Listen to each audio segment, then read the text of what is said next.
আসসালামু আলাইকুম। সবার আগে বাছাই করা 10টি আন্তর্জাতিক খবর জানিয়ে দেব। প্রথমেই থাকছে শিরোনাম। তবে তার আগে অনুরোধ থাকবে ভিডিওটিতে একটি লাইক দিবেন।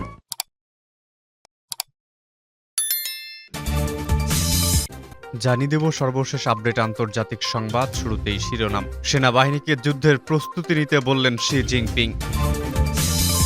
এদিকে পোল্যান্ড সীমান্তবর্তী ইউক্রেনের শহরে রুশ হামলার ঘটনায় দুদিনের শোক। ফিলিস্তিনের হামলায় ইসরায়েলি সেনা নিহত, দায় স্বীকার হামাসের। কুরআন পোড়ানো বন্ধ না হওয়া পর্যন্ত ন্যাটোতে যোগ দিতে পারবে না সুইডেন। ওয়াগনারের ওপর ন্যাটোর তীক্ষ্ণ নজর জানালেন স্টলটেনবার্গ। সর্বশেষ জানিয়ে দেব ইউক্রেনের ন্যাটোয় যোগদান, রাশিয়ার বিরুদ্ধে জয়ী হলেও পূরণ করতে হবে শর্ত, জানালো যুক্তরাষ্ট্র। এতক্ষণ শুনছিলেন সংবাদ শিরোনাম, এবারে বিস্তারিত। আজকের সংবাদ সম্পর্কে আপনার মূল্যবান মতামত কমেন্ট করে জানিয়ে দিন কোন স্থান থেকে আমাদের সংবাদ শুনছেন এবং দেখছেন। সেনাবাহিনীকে যুদ্ধের প্রস্তুতি নিতে বললেন শি জিনপিং। সেনাবাহিনীকে যুদ্ধের জন্য প্রস্তুতি নিতে বলেছেন চীনের প্রেসিডেন্ট শি জিনপিং। বৃহস্পতিবার তাইওয়ান সীমান্তে পিপলস লিবারেশন আর্মির কমান্ড পরিদর্শনে গিয়ে তিনি এ নির্দেশ দেন। চীনা প্রেসিডেন্ট মনে করেন, বিশ্বজুড়ে রাজনৈতিক অস্থিরতা বাড়ায় চীনের সার্বভৌমত্ব ও নিরাপত্তা ঝুঁকিতে আছে। তাই তিনি সেনা সদস্যদের উদ্দেশ্যে বলেন, বর্তমান সময়ে বিশ্ব অস্থিরতা ও পরিবর্তনের এক নতুন সময় প্রবেশ করেছে এবং আমাদের যে দেশের নিরাপত্তা পরিস্থিতি দিন দিন আরও বেশি অনিশ্চয়তার ঝুঁকির মুখে যাচ্ছে।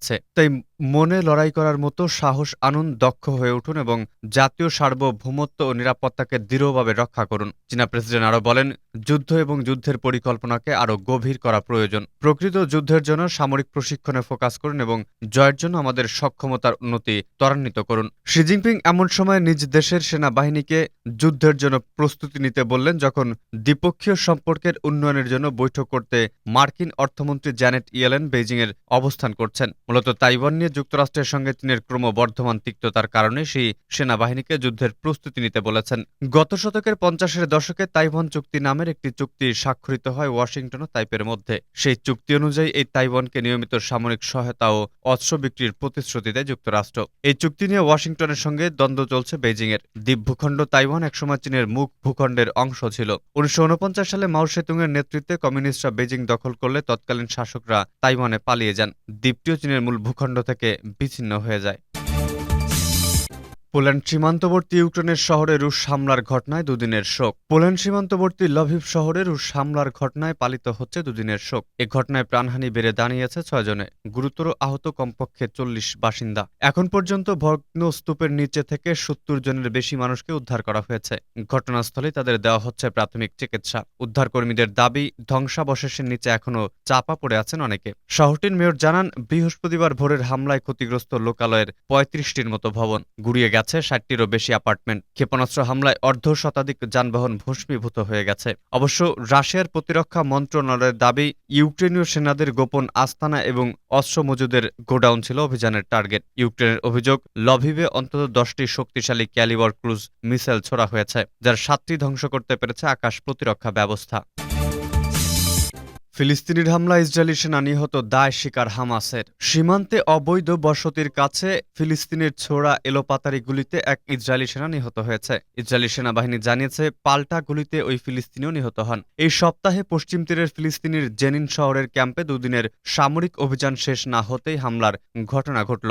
বৃহস্পতিবার হামলার প্রসঙ্গে ইসরায়েলি সেনাবাহিনীর মুখপাত্র বলেন, হামলাটি হয়েছে নিরাপত্তা চৌকি লক্ষ্য করে। হামলাকারী নিরাপত্তা বাহিনী লক্ষ্য করে গুলি চালায়। এর আগে পশ্চিম তীরের কেদুমিম বসতির কাছে তার গাড়িটির পরীক্ষা করার জন্য থামানো হয়। হামলার পরপরই ঘটনাস্থল থেকে পালিয়ে যায় সে, পরে তাকে দমন করা হয় বলে নিশ্চিত করেছে ইসরায়েলি বাহিনী। নিহতের পরিচয় শনাক্ত করেছে ফিলিস্তিনি নিউজ এজেন্সি ওয়াফা। তার নাম আহমদ ইয়াসিন হিলাল গিথান, বাসা পশ্চিম তীরে।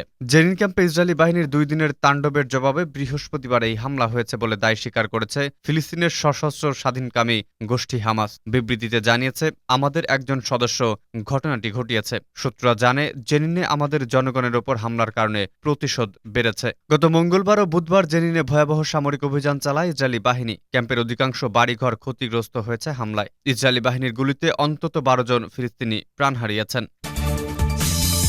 কুরআন পোড়ানো বন্ধ না হওয়া পর্যন্ত ন্যাটোতে যোগ দিতে পারবে না সুইডেন। সুইডিশ রাজধানীতে পবিত্র কুরআন অবমাননা করা এবং পোড়ানোর ফলে সুইডেনের মার্কিন নেতৃত্বাধীন সামরিক জোট ন্যাটোতে যোগদানের সম্ভাবনা শেষ করে দিয়েছে। সুইডেন কোনোভাবেই তুরস্কের ভেটো প্রদান না করতে রাজি করাতে পারেনি। স্টকহোমের কেন্দ্রীয় মসজিদের বাইরে প্রতিবাদ জানানো তথা কুরআন পোড়ানোর অনুমোদন করায় সুইডিশ সরকারের প্রতি ক্রুদ্ধ হয়ে আছেন তুর্কি president Recep Tayyip Erdogan. Erdogan বলেছেন, যারা অপরাধের অনুমতি দেয় তারা অপরাধকারীর মতোই দায়ী। তিনি বলেন, কুরআন পোড়ানো বন্ধ না হওয়া পর্যন্ত সুইডেনে ন্যাটোতে প্রবেশের কোনো সুযোগ নেই। তুরস্ক আরেকটি কারণে ন্যাটোতে সুইডেনের অন্তর্ভুক্তির বিরোধী। সেটা হলো কুর্দিস্তান ওয়ার্কার্স পার্টির পিকেকে উগ্রবাদীদের সুইডেনে আশ্রয় প্রদান। সুইডেন জানিয়েছে তারা তুরস্কের সাথে আলোচনা করতে রাজি হওয়ার মাধ্যমে এই শর্তটি পূরণ করেছে।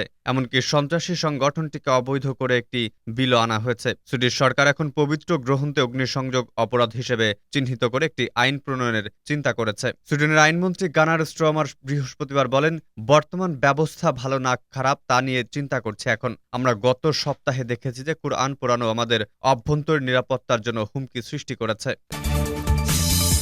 ওয়াগনারের ওপর ন্যাটোর তীক্ষ্ণ নজর জানালেন স্টলটেনবার্গ। রাশিয়ার ওয়াগনার ভাড়াটে বাহিনীর গতিবিধির পাশাপাশি তাদের বস ইভেজনি প্রিগোজিনের ওপর কড়া নজর রাখা হচ্ছে বলে জানিয়েছেন পশ্চিমা সামরিক জোট ন্যাটোর মহাসচিব জেন্স স্টলটেনবার্গ। তিনি বলেছেন, বেসরকারি সেনাবাহিনীর যোদ্ধা বা তাদের কেউ নেতা বেলারুশে নির্বাচন গ্রহণ করেননি। ব্রাসেলসে বৃহস্পতিবার ন্যাটো মহাসচিব জেন্স স্টলটেনবার্গ বলেন, প্রিগোজিন রাশিয়ায় ফিরে এসেছেন। তিনি বেলারুশে নির্বাচনের প্রস্তাব গ্রহণ করেননি। 24 জুন রাশিয়ার সামরিক নেতৃত্বের বিরুদ্ধে 24 ঘণ্টার বিদ্রোহ অবসানের পর বেলারুশে চলে যান ওয়াগনার প্রধান ও তার অনুসারীরা। বিষয়টি নিশ্চিত করেছিলেন খোদ বেলারুশের প্রেসিডেন্ট। স্টলটেনবার্গ বলেন, প্রিগোজিনকে আমরা ঘনিষ্ঠভাবে পর্যবেক্ষণ করি। ওয়াগনারের সেনারা কোথায় ঘোরাফেরা করছে তা আমাদের জানা। তিনি বলেন, আমি বিশদ বিবরণে যাব না। ওয়াগনারের সেনাদের একটি বড় অংশকে গ্রহণ করার কিছু প্রস্তুতি নিতে বেলারুশের সরকারকে দেখেছিলাম, তবে এখন পর্যন্ত আমরা তাদের অনেককে বেলারুশে যেতে দেখিনি। প্রিগোজিনের রাশিয়ার প্রত্যাবর্তনের বিষয়টি বৃহস্পতিবার জানান দেন বেলারুশের প্রেসিডেন্ট আলেকজান্ডার লুকাশেঙ্কো। লুকাশেঙ্কো গত মাসে ওয়াগনার বিদ্রোহের অবসান ঘটিয়ে নির্বাসন